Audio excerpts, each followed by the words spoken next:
system, we're going to solve by elimination. And these are both in standard form, so we need to figure out which we would like to eliminate, the x's or the y's.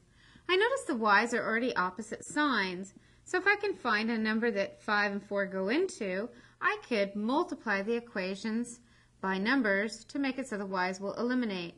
So 5 and 4 both go into 20. Let's multiply our top equation here by 4 to make that a negative 20. And then at the same time, we'll multiply the bottom equation by 5, which will make that a positive 20. And that will make the y terms eliminate.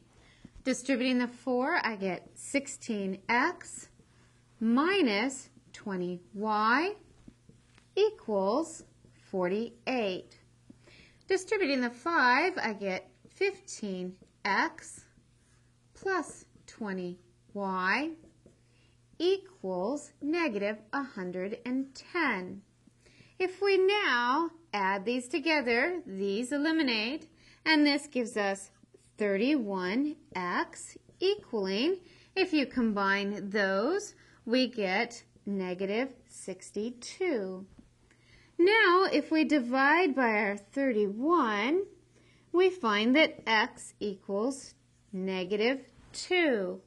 Now that we know our x value, we can plug it into one of these equations to find our y.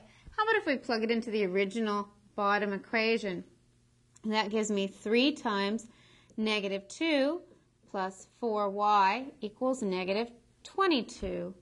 3 times negative 2 is negative 6 plus 4y equals negative 22. Now if we add 6 to both sides, adding 6 here will leave us just with the 4y, and adding 6 here we get negative 16. If we now divide by 4, we find that y equals negative 4. So the x is negative 2, the y is negative 4, so the point where they cross is at negative 2, negative 4.